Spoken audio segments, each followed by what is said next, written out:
Pues muy buenos días a todos. Bienvenidos al webinar Trampas con mucho arte. Queremos primero agradeceros a todos los que os habéis conectado y desearos una muy feliz Navidad. Hoy realmente es un día especial para Pellá porque por un lado es la primera vez que hacemos una actividad no pensada para nuestros clientes, sino pensada para las familias de nuestros clientes. Y por otro lado, es un tema que conecta con nuestro lema. Nuestro lema de nuestra organización o de nuestra empresa es aportar ciencia al arte de dirigir, y realmente pues lo que vamos a hacer es, de la mano de una experta en arte, hacer un viaje sobre cómo la trampa es usada por los artistas.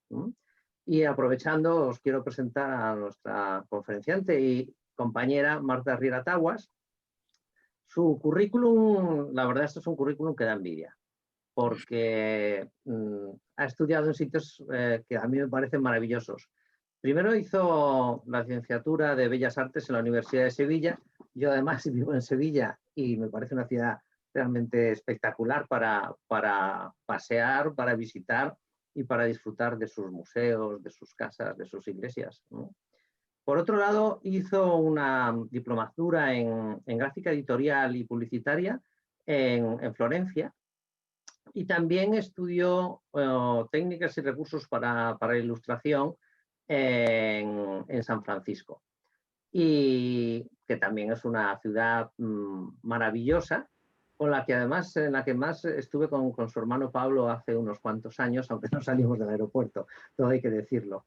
Pero la verdad es que me pareció una ciudad preciosa desde el aire, y conecta con la ciudad en la que se doctoró Marta, que es Vigo. Es una ciudad que también tiene unas vistas increíbles y unas cuestas también increíbles. Muy bien, pues además de sus estudios, tiene dos premios que a mí me han llamado la atención. Tiene varios premios, pero dos de ellos me han llamado la atención. Uno de ellos es, el primero es que fue la ganadora del cartel anunciador del Entroido o Carnaval en Vigo, y también fue finalista de un premio internacional de cartelismo de la bodega Terras Gaudas, que es una de mis bodegas de Albariño favoritas. Pues Marta, además de trabajar con nosotros, colaborando con nosotros en todo lo que es ayudando a nuestra imagen, etcétera, compagina todo esto con la docencia, con el arte, y no quiero robaros más tiempo. Y Marta, adelante, bienvenida. Hola, Alfonso, muchísimas gracias por esta presentación. Bueno, entonces vamos a ver, vamos a compartir pantalla.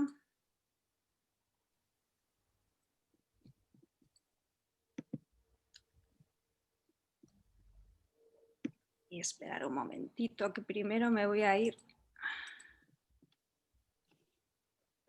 La dejamos al final, Alfonso.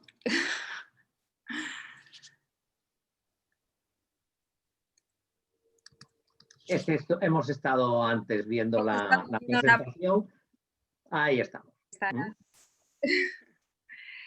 ¿Me oís bien? Porque me está dando un mensaje del audio que antes no me daba. Alfonso. Se te oye perfectamente. ¿Oís bien? Vale. A todos, si tenéis algo que comentar y tal, podéis utilizar el chat, y así podéis contactar y hacer las preguntas que queráis a lo largo de la presentación de Marta. Por supuesto, cualquier cosa que me queráis preguntar ahora yo no estaré atenta, estaré loreando y entonces me va a ser difícil, pero Sí, nos cualquier dice duda Fernando que tengáis... Morado que se oye perfectamente, y también Raquel García del Cid, que se oye de maravilla. Ah, estupendo, muy bien, pues vamos ahí. Bueno, entonces, en el tema que vamos a tratar hoy, el más evidente sería hablar de la trampa como trampantojo, trampa a la vista. Trampantojo viene de la palabra francesa trompe-l'œil, es decir, es una trampa, un engaño visual, es decir, engaña al ojo, ¿no? quizás lo más evidente sería como una imagen como este fresco que os presento en lo que es la invitación al webinar, en la que lo que normalmente se simula es un espacio arquitectónico o un paisaje, ¿no? Y por ahí vamos a arrancar. Pero luego, en esta deriva que fue tomando la preparación de la conferencia, lo que realmente me interesa también es el papel del artista como tramposo, es decir, cómo podemos partir de estas imágenes, como os decía, que es muchísimo más evidente el engaño, pero cómo luego también desde el principio el artista en el fondo lo que hace es desafiar a nuestra mirada, desafiar a nuestra percepción, a nuestros sentidos y proponer algo distinto, ¿no? Y nosotros podemos decidir si entramos en el juego o si entendemos el juego, ¿no? Entonces, vamos a situarnos encima.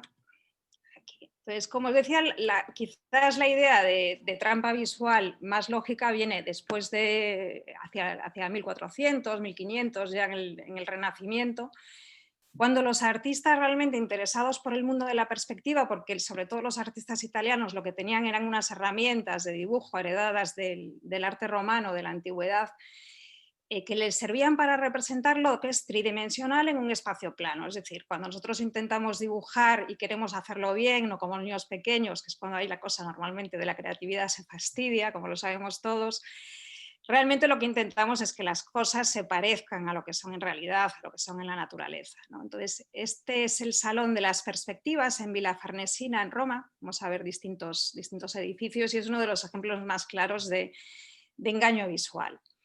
En esta habitación, que está totalmente decorada con frescos, la galería que vosotros estáis viendo al fondo, con ese paisaje de Roma no es real, ese paisaje de Roma se corresponde a lo que se vería si realmente existiera ese balcón ahí en el siglo XVI. Es una obra de Peruzzi.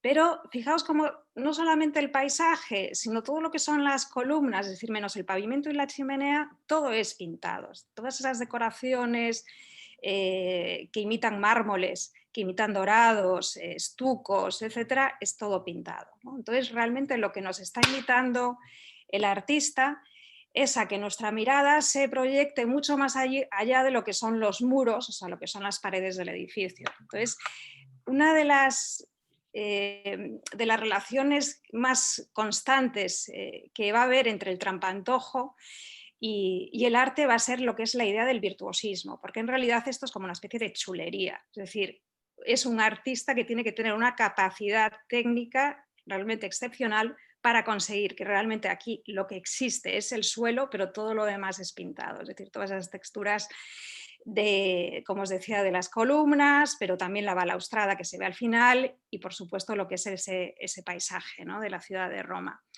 O, por ejemplo, fijaos, que vamos a ver ahora otra imagen que se ve quizás mejor, en esos nichos, en esas hornacinas, las esculturas que no existen, cómo son representadas con una grisalla que lo que dan es esa idea de tridimensionalidad. Dentro de la idea del trampantojo y una de las más tempranas, ¿no?, de esta solución técnica más temprana, es la obra de La Cámara degli Sposi en el Palacio de Mantua, que es una obra de Andrea Mantegna. Estamos hablando de 1400 y pico. Y yo creo que se me nota mucho, una de mis obras favoritas del arte italiano, ¿no? Estamos hablando de un renacimiento todavía incipiente, pero realmente entrar en esta sala tiene que ser algo espectacular, ¿eh? Esto es un homenaje a la familia Gonzaga. Entonces, lo que aquí realiza Mantegna es una obra de ingeniería visual, porque todo, menos los vanos que veis en puertas o en chimeneas, todo es pintado. Entonces, lo que hace es recrear una escena.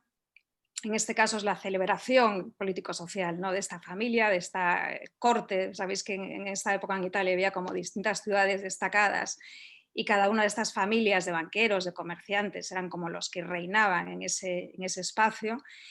Y aquí se nos narra, como si fuera un cómic, como si fuera un TVO, una determinada escena. Fijaos que todo va pintado, ¿no? Desde el suelo, ese zócalo que estamos viendo como de formas circulares es pintado, las pilastras son pintadas. Fijaos que hay una escena de caza a la izquierda en la que asoman los perros como detrás de la pilastra, los cielos, los paisajes idealizados. En algunos casos hay cortinas, ahora vamos a ver una idea más, una vista más, más detallada, pero todos esos medallones que son de césares de la antigua Roma, que están sostenidos por putis, que son esos niños, y el óculo, esa especie de cúpula de espacio, ¿no?, a través del cual se ve el cielo, todo eso es figurado. A mí lo que me seduce de estas imágenes personalmente es que el momento está congelado, es decir, que es como si asistimos a una fotografía. Poneos que estemos viendo el Hola o cualquier revista de cotilleos y nosotros estamos participando en una escena muy concreta en la que un sirviente que aparece por la izquierda le da a Ludovico Gonzaga una carta. Hay una conexión entre la mirada de los dos. Entonces, aparte de lo que se represente del paisaje, de esta imagen de corte en la que hay una serie de personajes que suben, bajan, otros posan, otros nos miran directamente, como esa enana que aparece hacia la mitad de la composición, aquí hay algo que está pasando, ¿no? Hay chicha. Y entonces, aquí Ludovico parece ser que lo que hace es recibir una carta en la que se le dice que su hijo Francesco ha sido nombrado cardenal. Entonces, es la celebración de un momento concreto. Es como cuando antes pues hacían las fotos de boda, cuando se empezó a utilizar la fotografía como documento de tipo sentimental. Fijaos en la cortina también, ¿no? Cómo separa espacios. Tenemos el espacio de las figuras que suben sobre la chimenea, tenemos el cielo y tenemos esos festones de flores. Y luego todos los estucos que aparecen al fondo, como estos relieves que veis aquí con el centro en oro, todo eso es figurado, que es algo que también hemos podido ver, por ejemplo, en la Capilla Sixtina, si habéis estado allí, ¿no? Como los elementos arquitectónicos y los elementos decorativos y los personajes, absolutamente todo es fingido. Si vemos el óculo central es una maravilla esta sensación. Lo que hace es conseguir Mantegna que el techo parezca muchísimo más alto y que además el techo se abre y que tenemos esta visión del cielo con todos estos ángeles, estos personajes que se asoman y que en el fondo son testigos o protagonistas de lo que está sucediendo en las paredes de la estancia. Como decía antes, ¿no?, el virtuosismo de Mantegna, todavía cuando las leyes de perspectiva, los estudios de perspectiva cónica, lineal, atmosférica, eran muy incipientes, cómo es capaz de conseguir, fijaos en el niño, este escorzo, ¿no?, es decir, cómo los objetos aparecen en perspectiva, ¿no?, hacia el espectador, para conseguir esta sensación de profundidad tan marcada. Pasando así un poquito más rápido para que veamos la influencia que tuvo Mantegna o, por ejemplo, Piero della Francesca en otra serie de artistas italianos, también del Renacimiento, en esta obra que es la cúpula de Santa María de la Staccata, vemos también esa idea de profundidad. En este caso representa como una Jerusalén celeste o la iglesia triunfante con los distintos santos, pero como con esta sensación de espiral lo que hace es llevar nuestra mirada mucho más allá de los límites de la arquitectura, ¿no?, del espacio de la iglesia. Es increíble pensar que todo aquí sea pintura y realmente no son elementos arquitectónicos, ¿no? Todo lo que son los nervios, etcétera, todo es simulado. Y igual que pasaba con esa decoración en una construcción civil, en aquel caso en Mantua, estas son las pinturas que realiza Veronese para una de las vilas paladianas. Palladio era un arquitecto que construyó muchísimas villas de recreo en Italia y esta está cerca de Treviso y se llama Villa Barbaro. Barbaro era el propietario de esta casa de campo.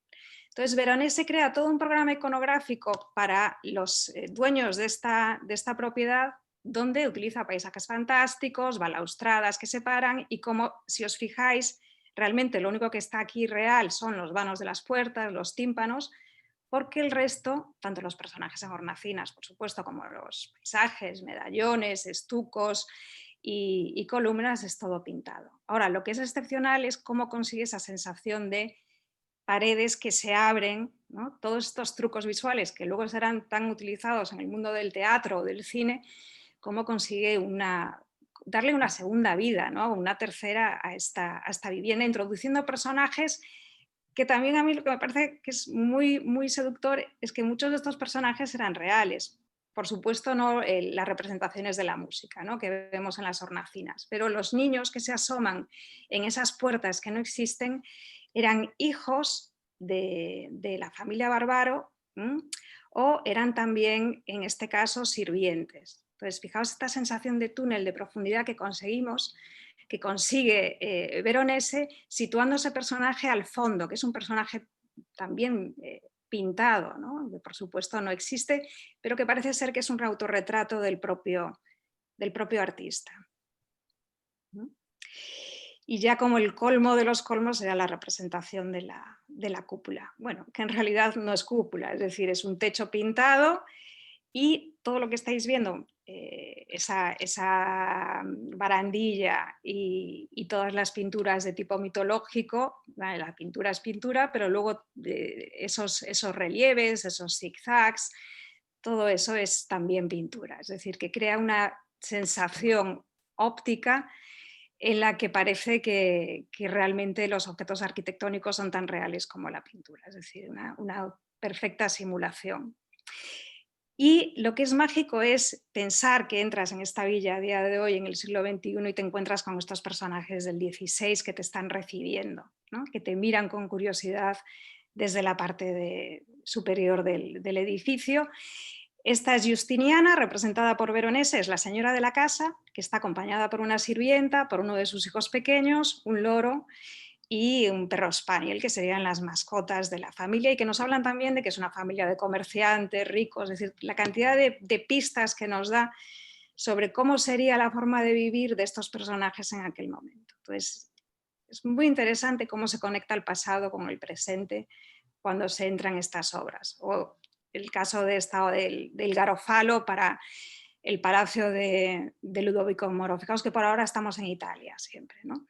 Es decir, cómo consigue realmente esta sensación de profundidad hacia arriba, este sería el techo, y cómo está marcado por las diagonales. En este caso es un momento como de fiesta, parece ser que es una conmemoración también de la vuelta de uno de los Sforza a Milán después de haber estado huido. Toda esta gente estaba siempre en peleas entre las distintas familias y conmemora ese momento de recibimiento y de fiesta, ¿no? Por eso aparecen instrumentos musicales, también la idea de las frutas, de la naturaleza, como un momento de celebración. Estas son las imágenes que utilicé para mandaros la invitación al webinar. Si os fijáis, toda esa decoración minuciosa que se llama decoración de Candelieri, pues gracias a ese efecto de claro-oscuro consigue esta sensación tridimensional. Y aunque hasta ahora los casos que hemos visto de trampantojo son pictóricos, sobre todo lo que estamos viendo es fresco, también me gustaría enseñaros un par de ejemplos de trampantojo, pero aplicados en la arquitectura. Es decir, esto es un espacio, este es el coro que realiza Bramante para la iglesia de San Sátiro en Milán. Entonces, nosotros si vemos esta fotografía pensamos que no tiene mucho de especial, ¿no? Vemos que hay esa bóveda con esos casetones que nos da esta sensación a la que estamos acostumbrados, ¿no?, a enfrentarnos cuando accedemos a cualquier ábside de una iglesia renacentista, ¿no?, en este caso. Sin embargo, cuando nosotros nos situamos en un lateral vemos que eso es finto, es decir, que es mentira, que esa bóveda no tiene la profundidad que parecía. Bramante no tenía espacio, no consiguieron permisos para ampliar en profundidad el ábside de la iglesia y entonces lo que hizo fue pintar esos casetones y conseguir una sensación de prolongación, de que es más largo el espacio de la cruz latina en la iglesia de lo que en realidad es. Es decir, que esto es un ejercicio de prácticamente podemos decir como de matemáticas, ¿no?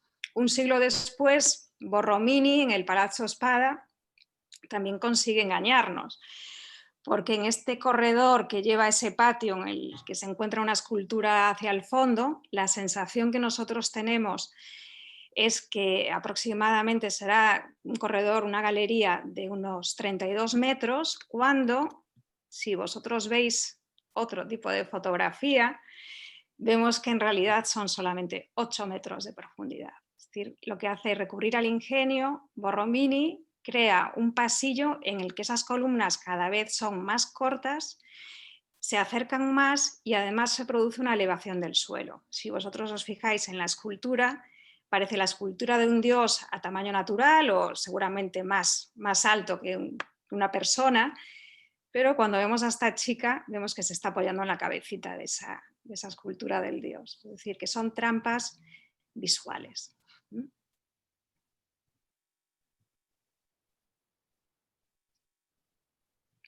Volviendo al tema de la pintura, lo que los italianos consiguen hacia el siglo XV, XVI, mediante las reglas de perspectiva, los flamencos, que no tenían toda esa teoría que se encontraba sobre todo en los escritos de los antiguos, como Vitruvio, lo que hacen es recurrir a la experimentación, a la prueba, al ensayo. Y entonces, en muchas de las obras de los artistas flamencos de los mismos años que Mantegna, de 1400 y pico, lo que vemos es la utilización, por ejemplo, de los espejos para conseguir dar esa sensación de profundidad, ¿no? O de profundidad o de incorporar otros espacios, además del de la propia obra, ¿no? Antes hablaba con Alfonso que una de nuestras obras favoritas del mundo del arte es el matrimonio Arnolfini. Porque este tipo de obras, ya un poco al margen del tema espacial, de la trampa, lo que tienen es tal cantidad de significados, hay tantos símbolos dentro de esta obra que realmente lo que parece es que representa a dos personas que se están casando. Esto funciona a modo como de certificado pictórico o de testimonio pictórico de un momento concreto que es cuando ellos sé que se están casando, ¿no?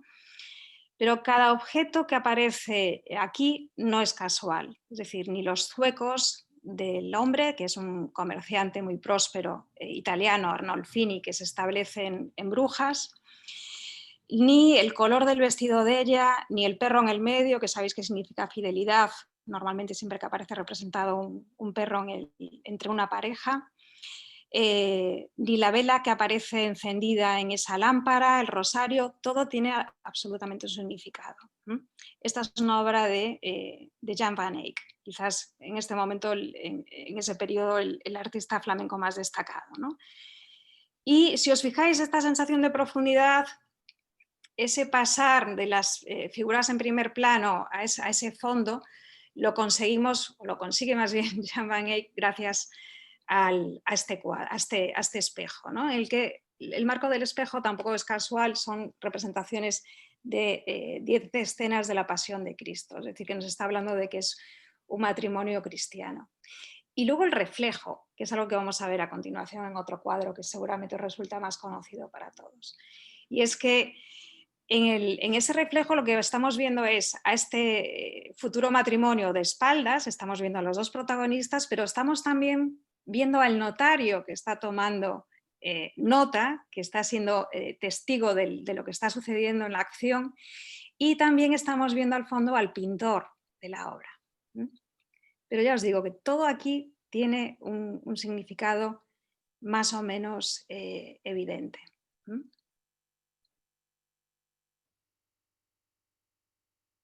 Esta es una obra para una única conferencia, porque es amplísimo, al igual que sucede con las meninas, ¿no? Como utiliza, parece ser que Velázquez se inspiró en la obra del matrimonio de Arnolfini para utilizar la idea del cuadro de los reyes observando a su hija, a la infanta, mientras es pintada por Velázquez, ¿no?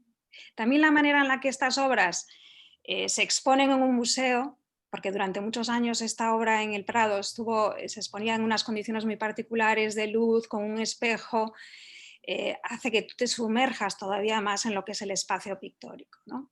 En esa habitación. Siguiendo con la temática de la introducción de los espejos en el arte flamenco de 1400, vemos como aquí en esta obra esta es de Petrus Christi, este cuadro. Este taller del orfebre lo que hace es, gracias a este espejo convexo que vemos en la parte inferior, es introducir un espacio que está fuera de esta habitación. Es decir, aquí está también una joven pareja, el orfebre se encuentra pesando los anillos nupciales y realmente es interesantísimo cómo tenemos una visión de la calle, también de Brujas, porque Petrus Christi también estaba establecido en Brujas, de esta pareja como de fisgones que aparecen gracias al efecto del espejo, ¿no? A ese reflejo. Entonces es meter otra acción más dentro del marco del cuadro. Y hablando de marco de cuadro, si os fijáis también esta idea como de cuadro como parapeto, como ventana, que lo vemos en esta idea de Alféizar, que va a aparecer repetida en alguno de los cuadros que vamos a ver ahora. Otro artista muy virtuoso parmigianino utilizó la idea del espejo convexo para, convexo para realizar un autorretrato de su figura, ¿no? De jovencito. Entonces, para hacer los estudios de deformación, cómo se refleja la ventana también en arco y esta idea de profundidad, ¿no? La idea del espejo y del autorretrato, al final, para los artistas era como lo más socorrido, ¿no? A la hora de utilizar un modelo, tenerse a ellos mismos y poder realizar todo este tipo de investigaciones alrededor de la experimentación en cuanto al espacio, ¿no? Y la arquitectura.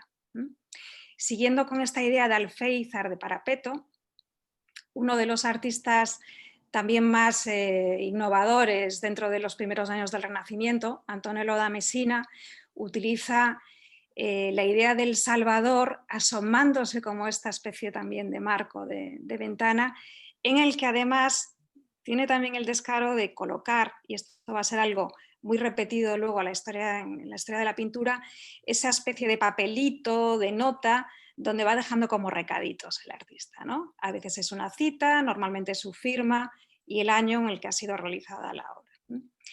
Aquí el sentido espacial viene reforzado, ¿no? Con esta trampa para conseguir esta idea de tercera dimensión, viene reforzado, además de por ese bordillo o alféizar, por la posición de las manos, porque si os fijáis una mano se apoya, pero la otra se adelanta hacia nosotros.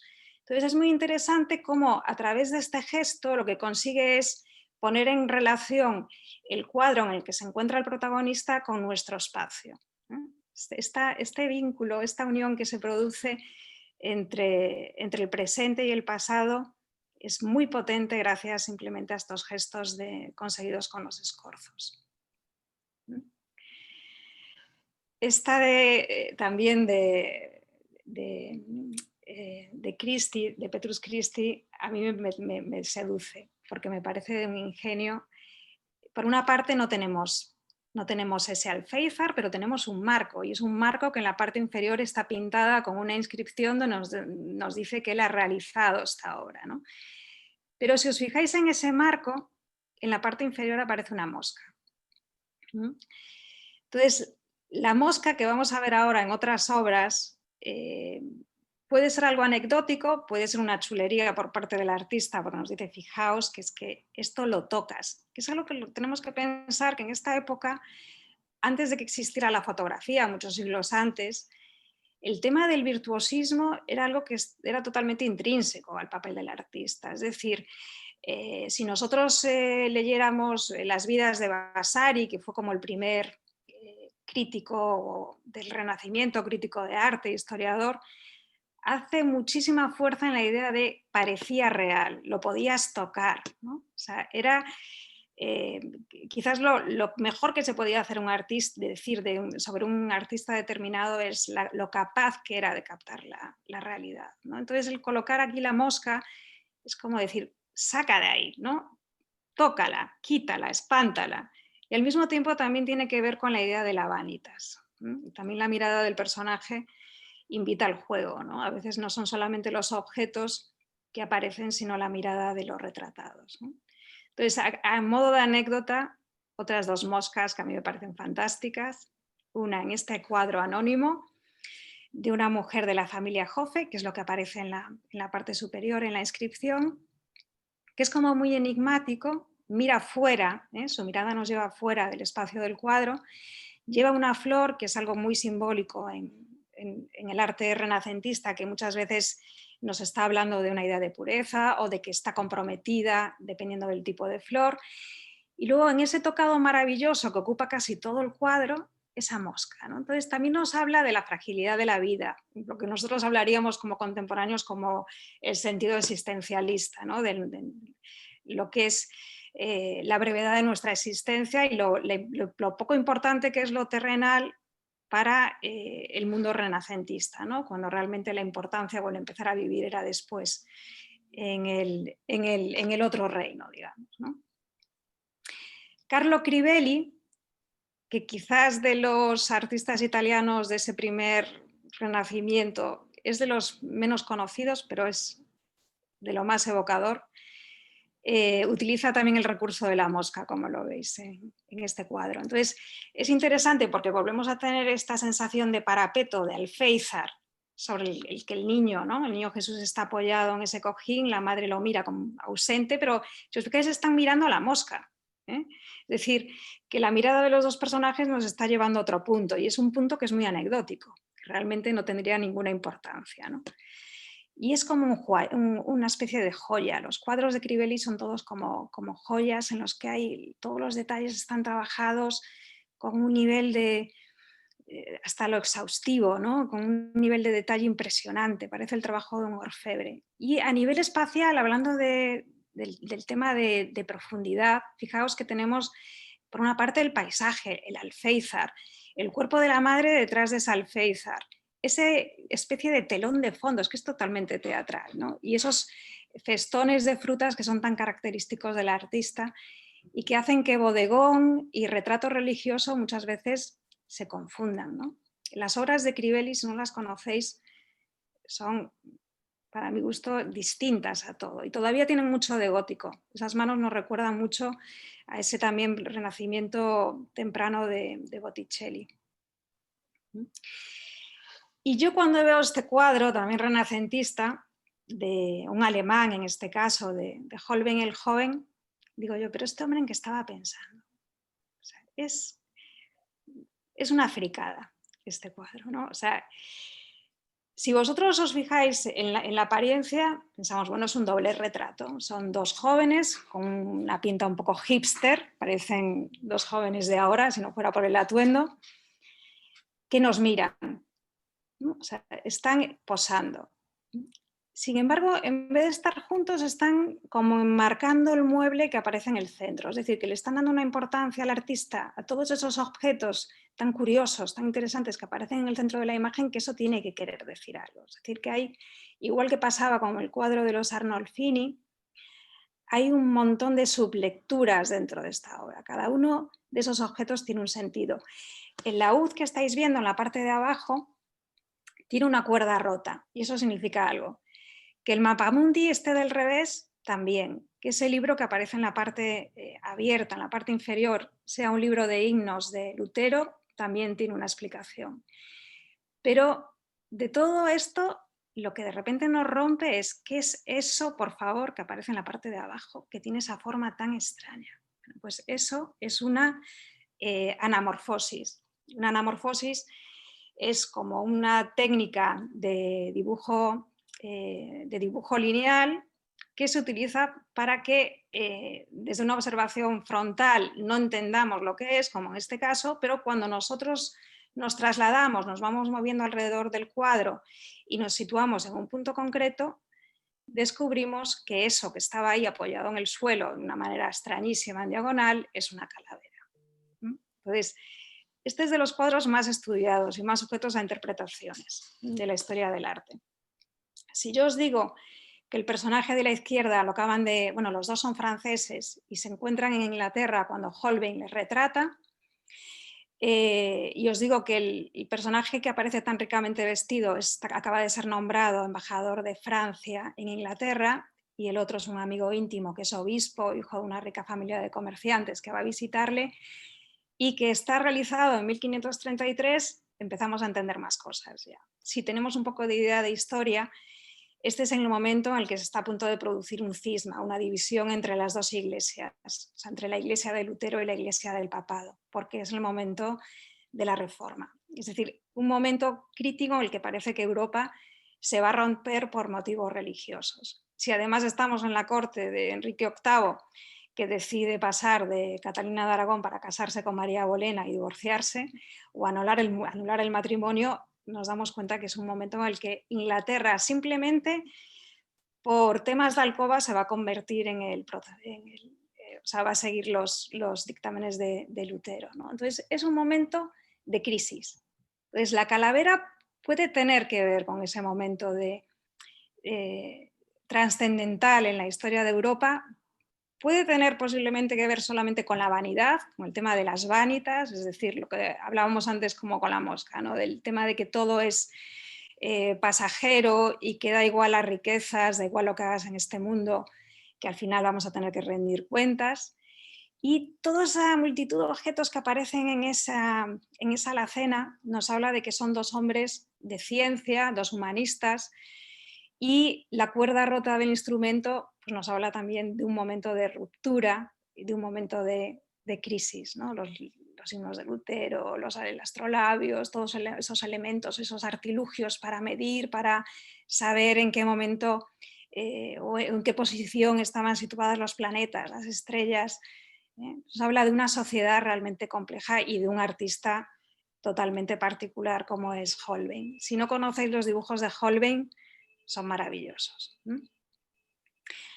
Aquí vamos a dar un salto hacia el barroco, porque el barroco es teatro, el barroco es invención. Muchas de las escenografías que se realizan en el barroco son efímeras. Pensad, por ejemplo, en El Rey Sol, todas esas representaciones teatrales, había detrás un ejército de artistas, de arquitectos, que crean esas escenografías que no van a perdurar, ¿no? Pero que es algo que podemos vislumbrar en esta obra de Panini. A mí me hizo mucha gracia, no sé si es verdad, cuando preparé la clase, que este artista barroco italiano que estaba especializado en las vistas antiguas, en las vistas de Roma, algunas de las ruinas arqueológicas y otras de edificios contemporáneos a él, pues según leí los cromos Panini, que si hay algún niño por ahí o padres, os suena muchísimo, parece ser que el nombre viene de este artista de Panini. No sé si será un bulo, un fake, pero como estamos hablando de trampas, pues también podría estar bien, ¿no?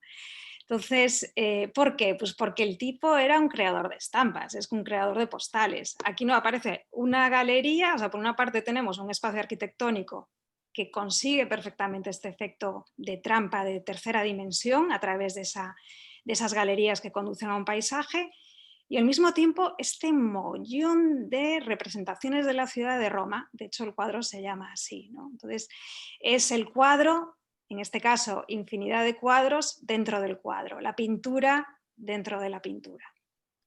Esto daría para otra. Entonces, en el barroco es la época del bodegón y de la vanitas. Entonces, el personaje, el artista flamenco más destacado, voy a leerlo porque el nombre es totalmente impronunciable, es un flamenco, como os decía, que se llama Cornelis Norbertus Gisbrechts, y su especialidad era esta, lo que nos ocupa hoy, el trampantojo. Es como una especie de gabinete de curiosidades sus cuadros, donde todo absolutamente es pintado, pero consigue transmitirnos una sensación de que las cosas están ahí, que no sabes muy bien si es que la paleta sale. Fijaos las sombras que producen los objetos para conseguir esta sensación de totalmente realidad. Él aparece autorretratado también y como sujeto por una especie de chinchetas o de clavos. Pero aquí, o sea, esto sí que es virtuosismo, ¿no? El cuadro, el lienzo que se separa del marco, del bastidor. Esto es una vanitas y al mismo tiempo es su trabajo, los elementos con los que él estaba acostumbrado a trabajar y a manipular, ¿no? Entonces, yo os digo que tanto en Francia como en Holanda, en Flandes, este tipo de obras en esta época es algo muy característico, ¿no? Que a mí me parecen curiosísimos, ¿no? La idea otra vez de cuadro como ventana y cómo consigue esta sensación también de profundidad, ¿no? Con estos elementos que en este caso pues, nos hablan más de caza, ¿no? Cada uno, o sea, son temáticas distintas hasta que llegamos al mundo contemporáneo, porque esta es una obra de un pintor, creo que es cubano, Jean-Pierre Sardina, que en este caso no es una simulación de tipo espacial, pero realmente es que te dan ganas de quitar la cinta, ¿no? Esa cinta adhesiva y tocarlo, ¿no? Es decir, que la conexión entre el arte barroco también y la figuración en el arte hiperrealista contemporáneo, pues ahí hay un vínculo muy fuerte, ¿no? Y del mismo artista flamenco, es decir, que estamos hablando de 1600 y pico, es esta obra que a mí me parece una obra conceptual. Si nosotros vemos esta fotografía, pensamos que esto es Marcel Duchamp, que le ha dado la vuelta a un lienzo, le ha puesto un número y lo ha pegado en la pared, ¿no? O sea, lo ha colgado en las paredes de un museo.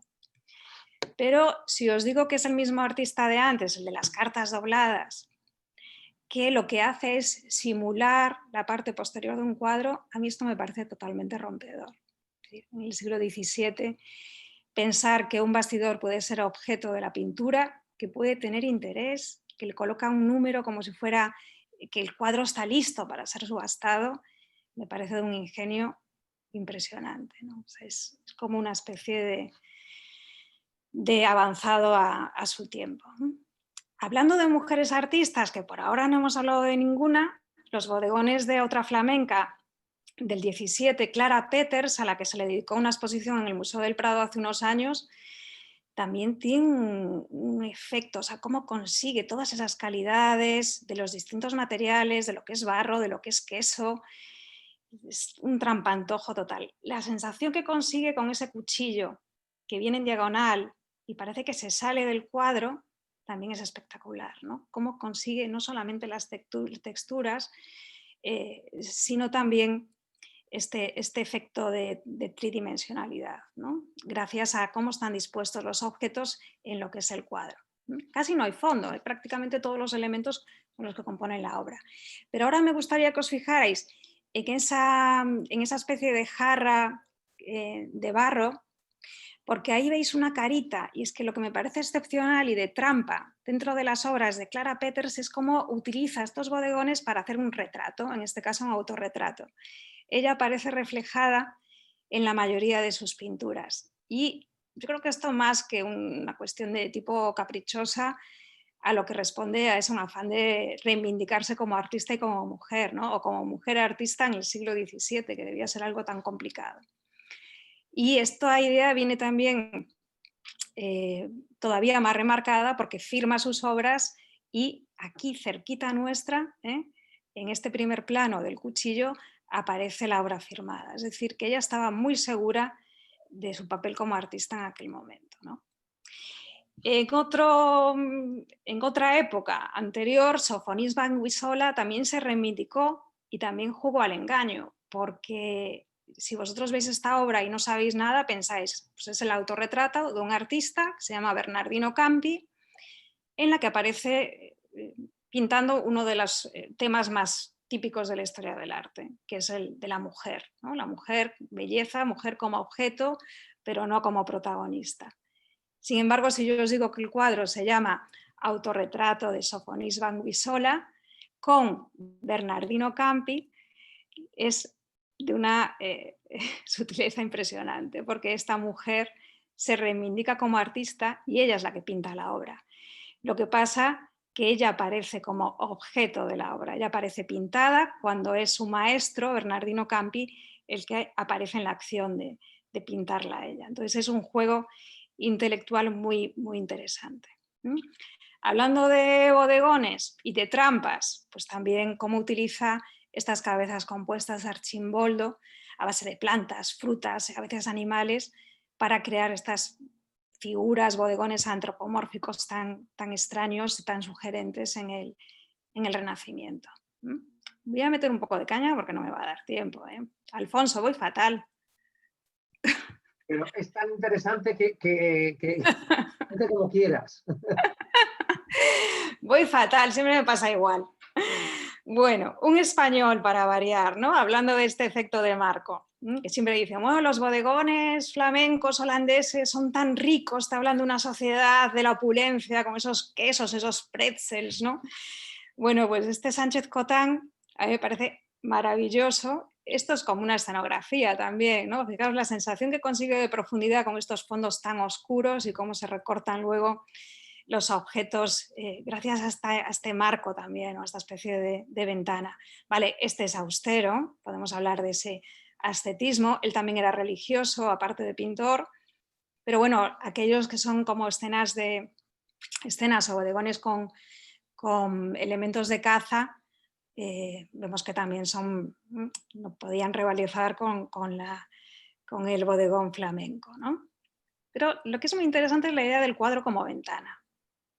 Y ya esta, si hablábamos de la fricada antes de Holbein, esta también es bastante interesante. Este es otro artista barroco, contemporáneo de Cornelis Norbertus que vimos antes, y que dices tú, pero este hombre ¿en qué estaba pensando? O sea, esto es realmente un juego de virtuosismo, de a ver si soy capaz de simular que esta cabeza realmente asoma por esa ventana. O sea, parece como que hay una desconexión entre el retrato y el marco es arquitectónico de la ventana, ¿no? Pero como decíamos antes, Alfonso, quizás cuando pensamos en la idea de trampantojo y de esta idea de superar el espacio del cuadro y de venirse hacia el espectador, la obra quizás más reconocida para nosotros sea esta del catalán de Pere Borrell de 1800 y pico.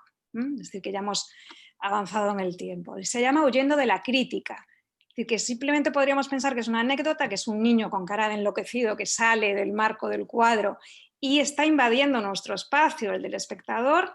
Pues es interesantísimo, ¿no? A nivel de cómo se rompen y cómo conecta un tiempo pasado con nuestro tiempo presente, pero al mismo tiempo también excluyendo de la crítica significa que quizás este niño es el artista que se está escapando de los críticos, ¿no?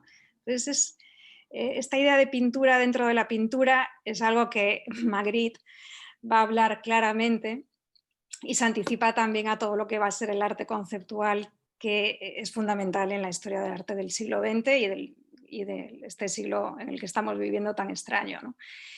Cuando Magritte pinta esta pipa y dice esto no es una pipa, esto no es casual. Lo que nos está diciendo es que todo lo que hemos visto hasta ahora, todo lo que hemos visto en esta conferencia de hoy, todos los cuadros en los que aparece algo reconocible porque está en la naturaleza o porque es un objeto que existe, como esta pipa, es todo mentira. Entonces, esta sería un poco la conclusión, ¿no? Aunque veamos alguna imagen más, la conclusión es que todo lo que es representado es representado. O sea, o colocas la pipa ahí como hace luego Marcel Duchamp con el urinario, o realmente son todo ilusiones. Ilusión es la pipa porque no la puedes fumar, como dice Magritte, y ilusión es el texto porque el texto no está hablado, son símbolos, porque la caligrafía, la escritura son signos. Entonces, él crea también estas escenografías extrañísimas, ¿no? En las que no se sabe lo que es cielo, lo que es fondo, y lo que juega es a alterar el tamaño de los objetos para producir estas sensaciones tan extrañas. Esto es el puro surrealismo, las imágenes oníricas que luego vemos, por ejemplo, en las obras de Escher, ¿no? Que todos conocéis porque todo el mundo tiene fondos de pantalla de cuadros de Escher, que lo que hace es comunicar espacios imposibles, hacer al mismo tiempo escenas simultáneas que son imposibles, ¿no? A nivel espacial, pero que es una trampa. Entonces es un dibujante fantástico, también juega mucho con la idea de positivo y negativo, fondo-figura, y realmente, como os decía, es que la idea del ser capaz de conseguir en una superficie de papel esta sensación tridimensional es una trampa que también consigue Herbert Bayer, por ejemplo, en sus cuadros, ¿no? Estas obras que vamos a pasar ahora más rápido, Jean Cocteau, es simplemente para ver cómo es el juego, el engaño, el papel del artista como tramposo, realmente es algo que está aquí, ¿no? Dalí, cómo es capaz de conectar distintos cuadros que aparentemente tienen una estética muy tradicional, como por ejemplo la obra de los cuadros metafísicos de Quirico, como es el caso de los Cristos, ¿no? De Dalí, que consigue esta sensación espacial de profundidad tan marcada. Y luego estas precursoras del pop art, en las que consigue también como una especie de escenografía, de espacio teatral, que tú me decías antes que estuviste en Figueres, en el museo. Él realmente lo que hace es también como un montaje a partir de distintos objetos para conseguir esta sensación. En el retrato de Mae West. Mae West es una excusa para conseguir esta representación con este efecto tan profundo y tan teatral, ¿no? O si visteis la película Recuerda de Hitchcock, Dalí crea también este fondo, este decorado para una escena de pesadilla de Gregory Peck, con estos ojos. Es decir, surrealismo y trampa, surrealismo y partes del cuerpo humano es algo que está muy conectado, ¿no? Crea una colección de joyas, Dalí también, en las que crea esta sensación tan inquietante, ¿no? de desasosiego, en las que las joyas figuran, parecen casi como prótesis, ¿no?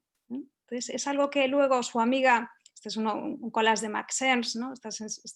Utilizar una estética antigua para dar un mensaje nuevo, ¿no? Hoy en día trabajar con el engaño, teniendo Photoshop o teniendo incluso unas tijeras, es algo realmente sencillo, ¿no?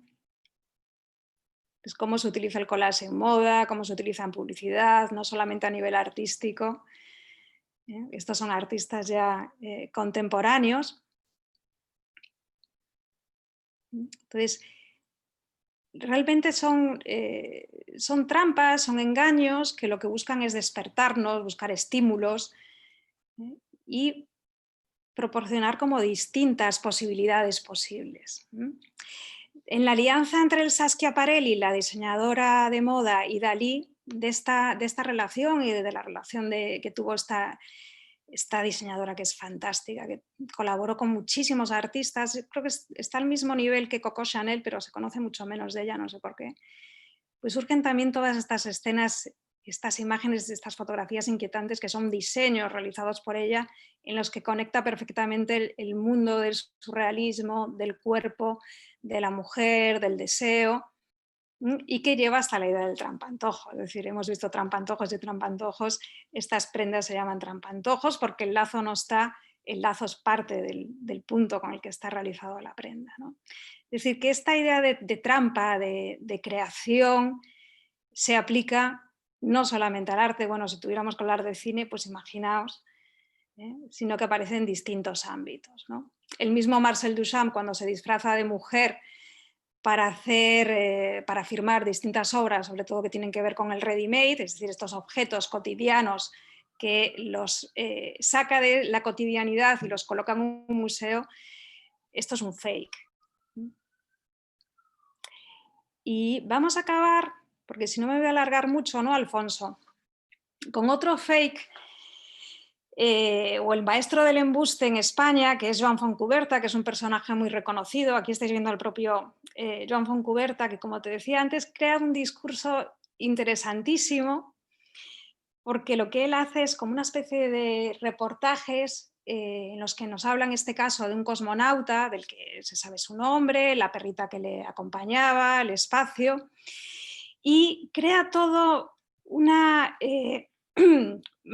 epopeya alrededor de una determinada historia, utilizando los recursos de la publicidad, del periodismo, de la prensa, y todo es ficticio, y aparece él siempre como protagonista. Entonces, esto tiene muchísimo que ver con el arte conceptual y tiene mucho que ver con la posición del artista como teórico del arte, no como creador de imágenes bellas o de virtuosismo, ¿no? Sino del papel del artista como agitador de conciencias, ¿no? Que es algo importante, ¿no? Es decir, poner en cuestión todo. Por ejemplo, a día de hoy yo creo que es importantísimo lo que supone este tipo de obras para que nos cuestionemos todo lo que nos dan los medios de comunicación, ¿no? Toda la información que llega, parece ser que porque aparezca en las redes, porque aparezca en internet, porque esté filtrada por la prensa, realmente está filtrada. Entonces, lo que hace Fontcuberta, que viene del mundo de la publicidad, es decir que nos planteemos todo esto, ¿no? Tiene una serie dedicada a los milagros, también muy divertida, en la que son todo pues, fotomontajes, ¿no? Utiliza los recursos de la fotografía, del collage, para dar estos discursos, ¿no? Entonces, como sé que me estoy alargando mucho, vamos a acabar solamente viendo rápido estas imágenes de trampantojos desde los exteriores, porque hasta ahora lo que hemos visto ha sido en interiores. Estos son de Richard Haas. Y enlazando con el principio, con aquellas obras de Mantegna o de Veronese, esta es una obra real en el sentido de que no es un fotomontaje.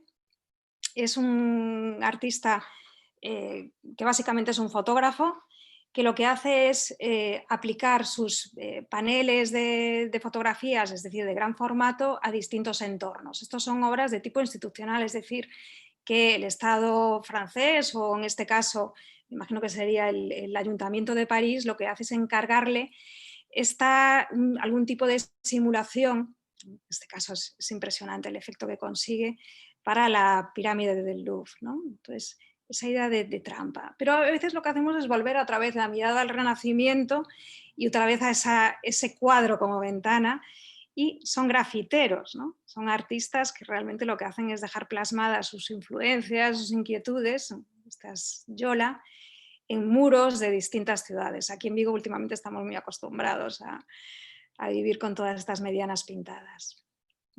A veces hace guiños al cine, como Ladrón de bicicletas. Esta pintura está en Roma. A veces lo reconocemos más como arte urbano, arte gráfico, como los de Natalia Rack.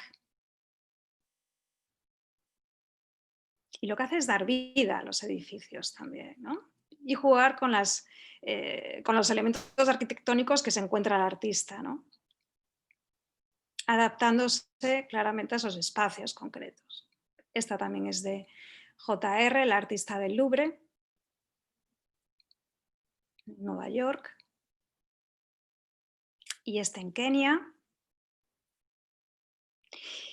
Y a veces, como estamos viendo, realmente el sentido que tiene es un sentido artístico, simplemente estético, como esta artista que veis aquí de espaldas, Nespun, a la que se le encargan por el trabajo que realiza, que siempre es como de representación de encajes, parecen las obras de Cristo envolviendo los edificios. Sus obras suelen ser para edificios que tienen que ver con la moda o con la indumentaria. Pero lo que es muy bonito es ver que todo esto está realizado con un spray, ¿no? Es decir, que esta sensación que consigue tan maravillosa en realidad es una grafitera, ¿no? Si la ves trabajar en el andamio, pues es todo a base de spray, ¿no? Para acabar a nivel político, pues tenemos que pensar en Banksy, es decir, cómo Banksy lo que hace es hacer como reclamos para agitar también las conciencias, ¿no? En las que nos habla de la desigualdad, del mal papel de los políticos, de lo que se quiere esconder, jugando también con la idea del trampantojo, de la esclavitud infantil. Y la última obra que os enseño hoy, que es como un mensaje un poco de esperanza en este momento tan difícil que vivimos todos, es esta obra de Yola, una artista del este, creo que es polaca, Yola, que fue un encargo que le hicieron para un municipio de Essex, Inglaterra, en la que de lo que se trataba es de involucrar a la comunidad para salir de este barrio, ¿no? que es un barrio desfavorecido, y en el que querían involucrar a todos los vecinos, ¿no? Y se llama por eso We're all in the same boat, ¿no? Entonces, con esta idea de remar todos en la misma dirección es con la que me gustaría que nos quedáramos hoy, así como de mensaje navideño. Y nada más, Alfonso, yo ya he acabado. Oye, mil gracias. Gracias a vosotros. Voy a salir de la presentación deseándoos a todos feliz Navidad y poniéndome a vuestra disposición. Bueno, tenemos una serie de chats que ahora no soy capaz de abrir el chat, no sé por qué. Sí. No sé si lo puedes abrir tú, pero no me deja abrir el chat ahora. A ver, lo abro yo. Sí. Bueno, chulísimo, me ha encantado, impresionante. Gracias por invitarme a participar en un tema tan apasionante. Oye, mil gracias, Marta. Yo personalmente he disfrutado muchísimo, y eso que yo además he sido un privilegiado porque hoy lo he visto 2 veces. Primero me mandó ayer sus ideas en escrito y me lo leí. Y hoy lo he disfrutado en la previa y ahora contigo. Muchísimas gracias. Hay un montón de chats en ese sentido. Muchas gracias por este viaje por el arte tan diverso del Renacimiento a nuestros días, en temas tan distintos como pintura, arquitectura, graffiti. Y nada, desearos a todos muy feliz 2021, que sigáis disfrutando de unas navidades fantásticas. Y no sé si quieres decir tú algo más, Marta. Yo nada, yo estoy sudando en este momento, porque me he pegado una carrera. Final, ¿no? Sí, porque siempre me pasa igual, que empiezas como con... que parece que vas a tener tiempo, pero los minutos pasan y hablo mucho. Pero bueno, yo espero que os haya gustado y la verdad que es interesantísimo, porque empiezas con un tema, una excusa, el juego, la trampa, y luego te das cuenta que es que las aproximaciones que se pueden hacer para el mismo tema es que son infinitas, ¿no? Entonces, preparando todo esto, al final aprendes mucho y disfrutas mucho también. Entonces, yo sí he contagiado un poquito de lo que a mí me apasiona y me gusta, pues estoy feliz y desearos a todos lo mejor, que tengamos un año más tranquilo, si se puede. y encantada de pasar este ratito con vosotros. Pues nada, muchísimas gracias. Muy feliz año y muy feliz Navidad a todos. Nos vemos en la siguiente, que seguro que repetiremos en algún tema artístico. Seguro que me lías para algo, ya lo tengo muy claro. Seguro que sí. Bueno, feliz Navidad, feliz año. Feliz Muchas Navidad gracias. a todos. Gracias.